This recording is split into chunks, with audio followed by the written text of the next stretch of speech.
Hi, how are you? Nice to see you. Thank you so much for coming. Today we're continuing talking about family purity, and I would like to speak today about the benefits of family purity.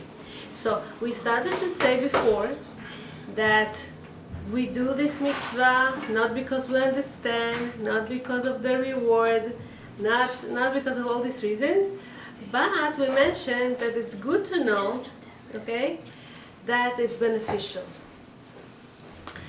So there was this one guy that went to visit his friend that lived in the village, okay?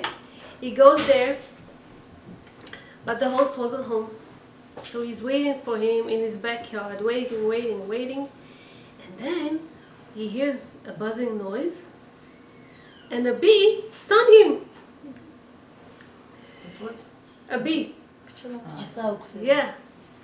Got upset, got angry, was looking to see where is it coming from, and he saw that in that backyard, his friend, he had a big box, and over there, on top of the box, was a cloud of bees. He said to himself, Misken, my friend, I feel so pity on him that these harmful creatures are living in his backyard. Let me chase away these creatures from his backyard. He took a branch, he set fire, and with this heavy smoke, he was chasing away all the bees from the backyard of his friend. His friend is coming later, and he's like, I made you a favor, I made such a chesed to you, you don't know. He told him what happened. He said, you had bees in here, and I chased them away.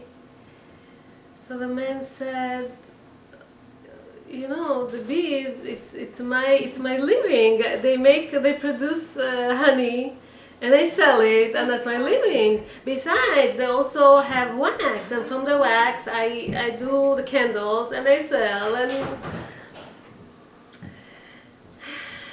well, this is of course a mashal. What am I going to try? What am I trying to say here? Many times the mitzvot looks to us like a burden. And mitzvot looks like they limit us. You cannot eat kosher. You cannot wear whatever you want. You cannot... it limits us, and it bothers, and it frustrates sometimes. But the mitzvot are for our own benefit. And let's try to see, first of all, why this mitzvah is beneficial for us from the health point of view. So I started to say last time that the process of the woman's cycle, how does it go, right? We spoke about that, and I mentioned that every time we have an open wound in our body, right, it takes time for this to heal. And as long as it's not healed yet, germs can go through, okay, and can make it infected. So the best thing to do is just to let it heal. Don't touch, don't go into it, don't dig. Sometimes little kids, they have a mosquito bite, they touch it and they can make it infected because sometimes their hands are not clean, sometimes the nails are not clean. Just let it, and it's going to heal by itself. We say that it takes 7 days fully to heal this skin over, and whenever it has a new skin over, then it's okay, and then germs cannot get through and cannot make it infected anymore. Another interesting thing that doctors found to know about the woman's body is that every woman, she has some kind of lubrication in her cervix, in her vagina, and this discharge contains some kind of acid, and it's good for us. It's for our own benefit, because this acid fights against all kind of infections and problems. Apparently, sexual relations between a man and woman is not the most hygiene thing, and she can get infected. So the fact that she has some acid in her discharge is for her own benefit. Interesting happens, during her period, this acid disappears. She doesn't have it anymore. And so if God forbid she would have relation during this time, it's so not healthy for her, because the place is open and it can get infected, nothing to protect it anymore. So beauty of this mitzvah is how it's built so good on the woman's timings, okay, on her body. There are many researches done on this subject, family purity, by secular doctors, and I can mention you so many names of doctors that make researches about this topic. On 1920, almost 100 years ago already, Professor Schick was talking about some kind of toxic that a woman has in her menstruation blood. Already close to 100 years ago, okay? And Professor Schick, he was known, he was a scientist, he made a lot of researches about the diphtheria, and so these researches were also approved by other doctors as well, doctors from Baltimore, doctors from all over the world, Europe and America and all over. They all say that this menotoxin, which is this toxic that woman has in her menstruation blood, can cause a lot of problems. One of the biggest problems it can cause is the uterus cancer. Uterus cancer, like any other cancer, is very dangerous. The problem with uterus cancer is that it's not found on time. It's usually found too late, when there's not so much to do. When a woman, a Jewish woman, she takes care, and during this time they don't have relations, and then during her 7 days she makes her checks, blikot, she checks herself, and then she goes to mikveh. All these are very hygienic, very good for her. She protects herself from this kind of a problem. So doctors made all kind of researches, as I mentioned, about this topic. 50 years ago, okay, Professor Weinberg from Mount Sinai said that non-Jewish women, okay, having 20 times more this disease, the uterus cancer, than Jewish women that keep these laws, okay? And Professor Blumenthal, okay, made this research in Germany and Hungary and in Holland and in Warsaw, and they found that this disease was very rare by Jewish women that keep these laws. You know that things changed over the years. 100 years ago, mostly women, they did keep family purity, but things changed, and as things change and people become modern, and they're not, some of them do not keep these laws. So we see some difference, we see some changes that happens in their health also. Interesting. Before World War II, okay, when people made these researches, let's start with Professor Schick. He started with easy things, and then he went to more and more severe things. Once he got this nice bouquet of flowers into his office, and his secretary, she took care of the flowers, she put them in the water, but the next day already he saw that the flowers, they're almost dying. They're not fresh anymore. He asked the secretary what happened. She told him, I knew yesterday already that they would die fast. He said, why? She felt embarrassed, but she said, yeah, it's my days, whenever I touch flowers, that's what happens. And he's like, excuse me, what exactly happens to you when you touch, So she explained to him that she realized that whenever she has her period and she touches flowers, especially roses, from some reason, roses are the most sensitive flower in this thing, they just die fast. And he was very curious about that. How come? This Professor Schick, he was a big doctor. A lot of clients used to come to him, and he offered this research to all these women that are coming to his offices, whatever, and he buys all these ladies, thousands of women, flowers, same flowers from the same shops, okay, that were bought all fresh, everything was okay, and he gives them a questionnaire and he wants them to write down, okay, how much water, how much how much air, how much, I don't know, and wants to know if women have their period at that time or not. And he sees, well, from the results that he gets, that women that roll that they have their period, they flower, die faster than the others. And then he made this research also with yeast, and you probably heard about that, that a woman that has her period tries to do, let's say, challah for Shabbat, okay, and she has to put yeast inside, right? So from some reason it doesn't come 100% okay, it doesn't function, it doesn't rise so well. We know that yeast is some kind of a fungus, okay, that grows in a certain conditions. You need warmth, you need moist, okay? And when a woman that has a period that touches this yeast and tries to make the dough, okay, tries to make it, from some reason it doesn't rise so well. He made this research with all these women that, you know, he's in touch with, and he saw that really it's true that women, oh, and you can work with gloves, it can make it better, but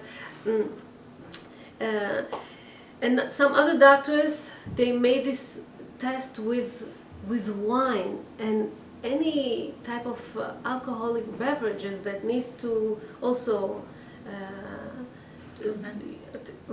ferment, right. So in Russia you probably have a family that they used to sometimes grow grapes themselves to make wine, because otherwise you cannot buy wine in the stores, right? To avoid the yain nesach, people used to do it at home. So process of making wine is very, very sensitive. You have to buy the wine, you buy the grapes, the way that you press on it, the way that you take care of it, the way that you store it afterwards, has to be in the cellar. You cannot have rays of sun or any kind of warmth in there. It has to be cool and dry place.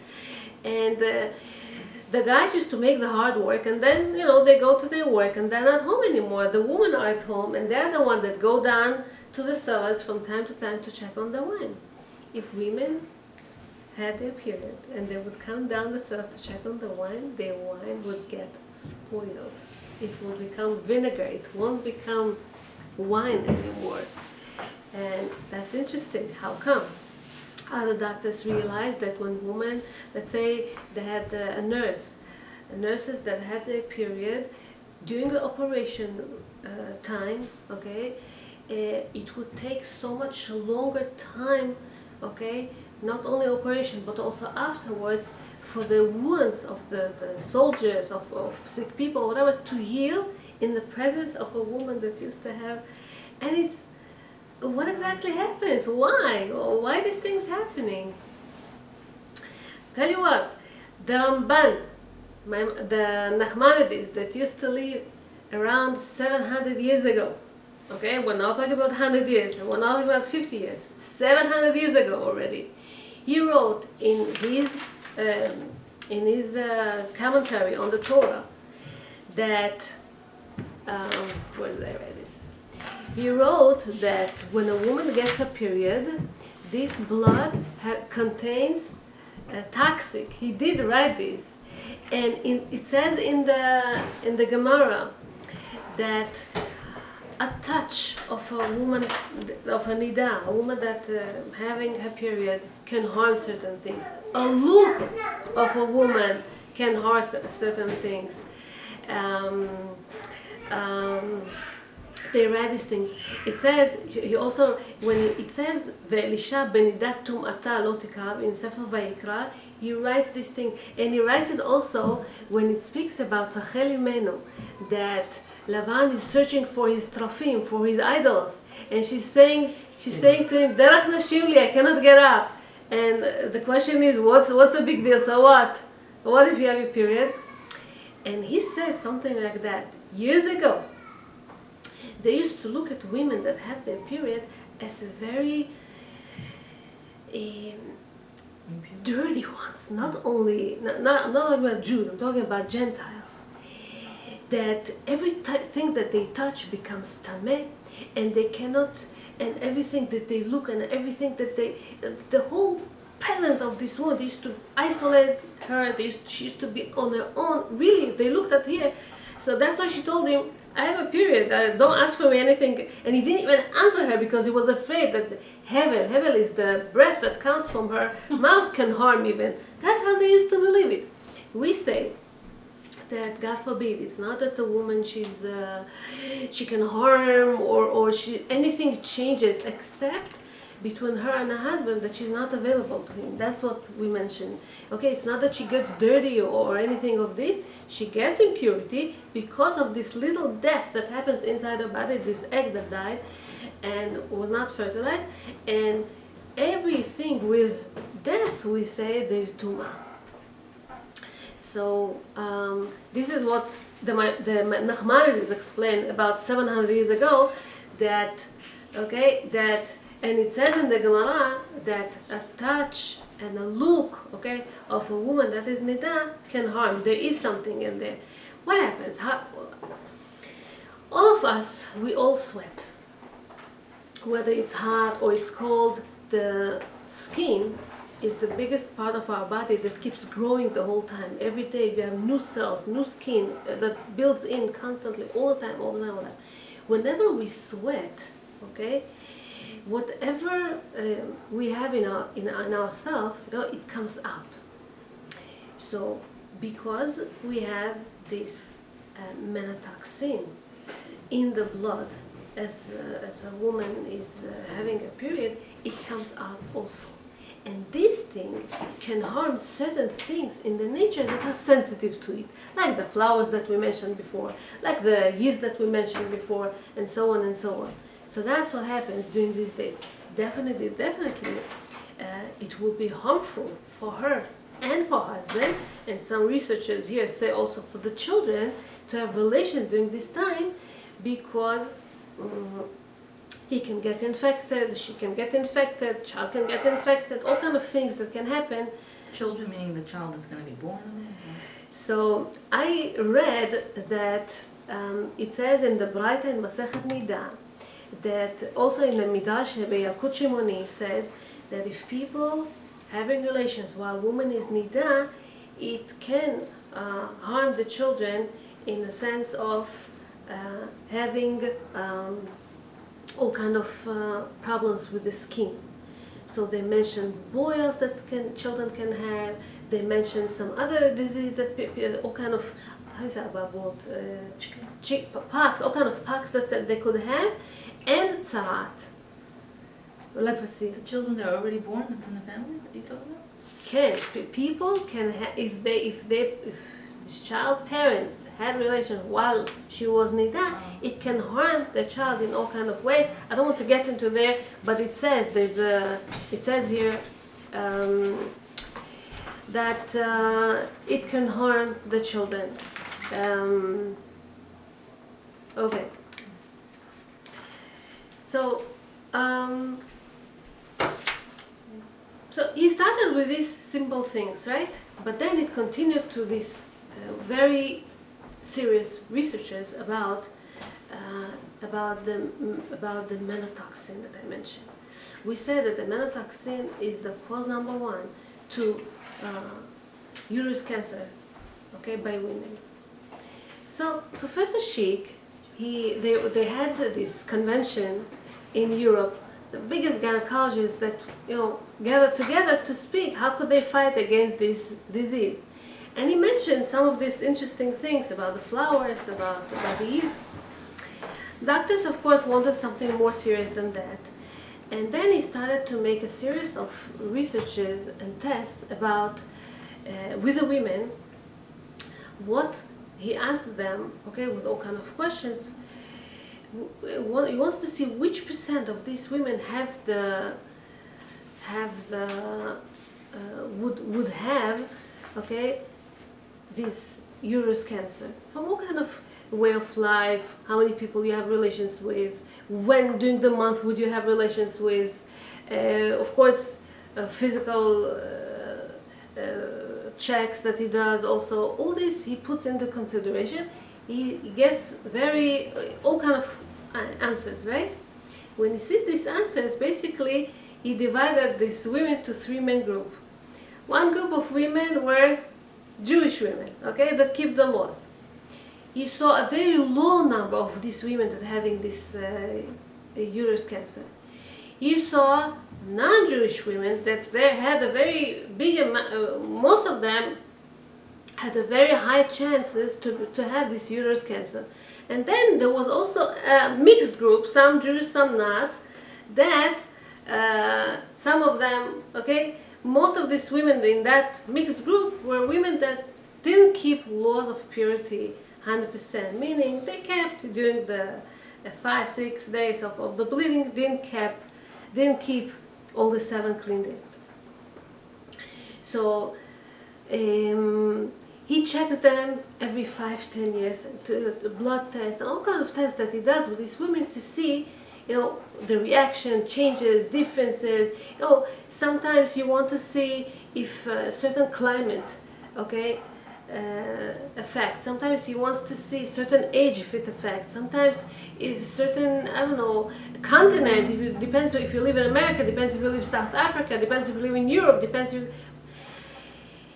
He comes to all kind of interesting conclusions. As I mentioned, the Jewish women always had at the least of this thing. And then World War II started, and he couldn't really continue with this test because most of his people were living in Europe. He had to wait until war finished, and then another at least 5-6 years until Europe kind of settled from all this chaos that was over there. And when he came back after, I don't know, a long time to make this test again, he saw some differences because he realized people changed some habits. Something interesting. So the Jewish group from that originally group that he started, became very few because a lot of them died in the Holocaust, and still most of them claim that they keep the Jewish tradition, family purity. And we saw some kind of increase in the number because of the years, because of the whatever they went through, because of the stress, because of whatever you can blame. The non-Jews increased their chances so much more because by the years, people, naturally people get, the immune system is not so strong by the years, and naturally they can get more infected and more problems and so. But he saw that people that on the first research before the war, when they used to not to keep anything, they used to do it during the days of bleeding or not, whenever they wanted, and then some of them saw that they had the highest risk to become sick and tried to change it, their numbers dropped, even though they're older. But those people that didn't change anything and stayed the same, their numbers increased, okay, doubled even, because they didn't change anything there. The interesting group was the Jewish group that were pending. Some, they were not keeping it 100%. Some of these people that ran away from Europe, ended up being in Israel. Some of them ended up being in America. People who ended up being in Israel also went to 2 different locations. Some people went to live in the kibbutzim of Israel, and the kibbutzim of Israel were not religious places, did not keep no kosher, did not keep Shabbatot, did not keep mikveh. Who knew what is mikveh? So not only now keeping, they didn't even keep not the 5 days, not the 7 days, okay, didn't keep anything now. Those people, their chances doubled, tripled even after the war, because in Europe they still kept at least these 5 days. Now in the kibbutz they didn't keep anything. But people who went to live in other places in Israel, like in Tel Aviv, like in Yerushalayim, Tel Aviv was very religious, right after the war, because most of the Admorim, most of the rabbis went first to live in Tel Aviv before Bnei Brak was established. So, and over there, if you have been in Tel Aviv, every corner there is 5 synagogues, not only 4. And mikveh is around the corner, and kosher stores are available, and everything is available. So it's not a problem to keep mikveh because it's so available. Also think about this, if in Europe or in Russia, okay, to go to a mikveh was a hassle until you'll find a place, and it's cold, and it's not available, and whatever. Here everything is so easy, it's so available.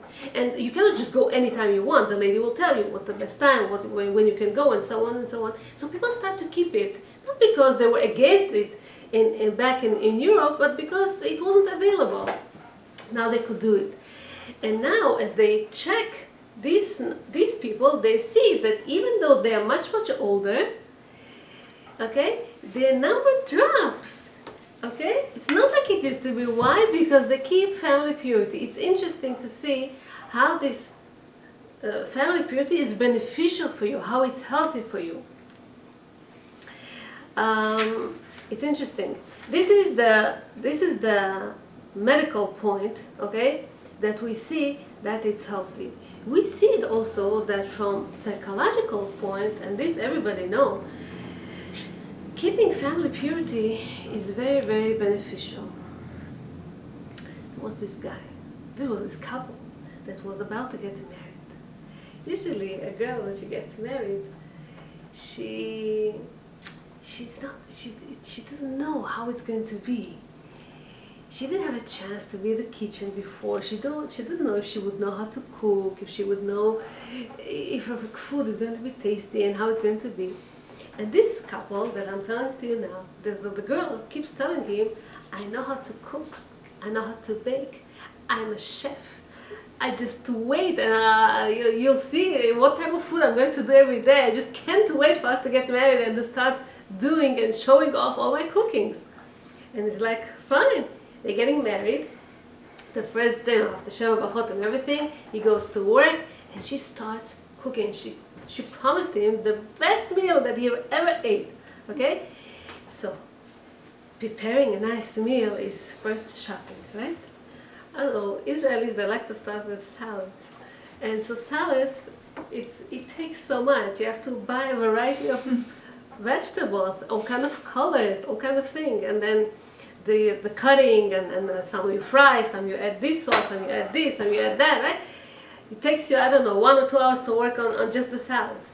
And then the fish, and then, I don't know, the soup, and then the main course, and then the dessert. And she works all day long to make this special, exquisite, I don't know, gourmet, special food and everything. And then designing the table, putting the napkins, you work with the colors. When people come in, it's enough that they see already, they get satisfied, okay? Because the eyes, you have to. So fine, he comes here. First of all, the smells that he smells, it's so good, it's so tasty, it's so beautiful. And then he comes, and she starts, she brings him the salads, and then she brings him this course, and he feels in heaven. I'm so lucky I have this gorgeous wife that knows how to cook already from the first day. It never burns anything, and everything is so good. And in the end, after she showed off and everything was okay, they sit on a cup of tea, and she's like, no, what do you say? Would you like me to do this type of food every day till the rest of our life together? So what do you say? He was thinking about this. Every day till the rest of our life? But it was so good. But, human beings cannot have good too much all the time. In order for us to appreciate something, okay, we need to like it. Once we like it, then we appreciate it more. אמר רבי מאיר, מפני מה אמרה התורה נידה לשבעה? מפני שרגיל בה וקץ בה. once he gets used to her, he won't appreciate so much. And the katzba, Ragilba the katzba, he says, he may even feel disgusted. So he needs some time out, she needs some time out, they both need some time out in order for them to reunite after mikveh, to really miss one another, to feel, to want, to appreciate, and so on and so on. So psychologists say that it's very important for them to not to get together. Doctors made researches, a lot of names I can mention you of doctors, couples come to them, marriage counselors, psychologists, we don't get along, what could we do, we want to separate, we want to divorce. They suggest them to separate for 10 days, for 2 weeks, for a while, and then themselves they come and they say, we miss him, he's not so bad, I'm okay with him, and maybe we should get together. We get together again, they feel they're really wonderful for the first week, but then they start complaining about each other again, and whining, and not getting along, and so on, until they realize that there is this Jewish tradition. It's not that they have to separate to 2 different homes, no. They live together, but they just don't touch physically, and that's enough. They say here that during these days, this is the time that couple, they learn how to communicate verbally. Okay, they cannot really concentrate on, they cannot really become physical, but this is the time that they learn how to be verbal. People can express their feelings during these days. Some people say, you're nida, you cannot talk to him, he cannot tell you I love you, he cannot. It's not true. Okay? Husband and wife should express their feelings towards each other, not in a way that you tell him something, he gets crazy, but, okay? Today you have these phones, people can send nice texts to each other, people can, there's always all kind of ways of a woman showing affection to a husband showing affection to his wife. It's not enough that he's going to work and he provides and you say thank you. You need more than that.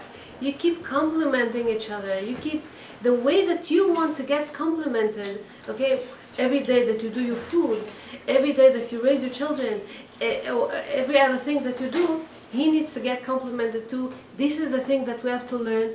This is the way that the husband learns that his wife is not just a sexual object that he will come to her and demand from her anytime whatever he wants. He needs to respect her feelings. There are some times that she's not feeling her greatest, and researchers show that the same way that you have in the water, you have tide. Okay, the water are getting high and then you have it low also. Okay, so is by the woman's body. Sometimes she feels high, sometimes she feels, and it's not her fault. This is the way that she was born. Okay, you cannot be high all the time. Even when people fall in love, they cannot be high all the time. Okay, it's very normal that there's ups and there's downs. And if guys would understand that when a woman she feels down, it's not because of him, you reduce most of the problems between husband and wife, because he doesn't accuse her, oh, you're cold to me, or you don't care about me, or you don't appreciate me anymore. It's not her fault. And during this time, he knows that he doesn't have to push and push and push her. Okay? You need to give that lectures to men. All right, and some recess, some time off from one another.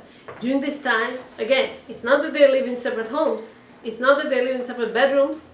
They should interact. They should talk to each other. They should be in touch, as I said, to show affection and everything. But this is a very important thing also that they do during this day. There's some other ways. The Rambam, the Maimonides explains that guys need this time also to increase the quality of their sperm. They also need some time out you know, and the fact that they don't have relations all this time. By the time that she goes to mikvah, okay, this is where her ovulation occurs. It all works perfectly, okay, with the cycle of the woman. And he used to live among Muslims, the Rambam. He used to be the chief doctor of the Sultan in Egypt around 900 years ago. And he said that it looks like that the Muslims, they just celebrate All the time. because they don't have only one wife. Oh. They have 2, 3, 4. It's more than they could afford. Okay, the typical Muslim husband, if he's very rich and he can afford 4 women, okay, so he goes from bed to bed. That's what I say. But man needs his rest also. They say man gets faster, older, they get wrinkled more, they lose their hair. If they keep constantly having sexual relations all the time, they also need some time. And in order for them, as I say, to appreciate their wives, okay, they need to miss her. Interesting this thing that they say about the Hashverosh, that he never was tired from Esther, but that's a very different Was he story. bald? I don't know. I never saw They him. say he was not handsome. They say he was fat Hashverosh? and short. I don't know. From the movie she saw. No, it's not movie. In the movie, they're handsome. But I heard they were, and he was dumb. He had no seichel. Did you? Ahashverosh was very smart He was. because, I mean, in this particular thing, what I'm going to tell you, deliberately he wanted to Of harm course. Jews. He wasn't just a simple, stupid guy that Haman decided for Squeezing, him, you know, what to do with the Jews. He wanted Jews to be executed too. And he gave him all the permission. He also was very smart. He knew what is he doing, and you see the way that he established his country, the way he was trying to make himself great, the way that, you know. So in this sense, he was smart. In other things, I don't know. So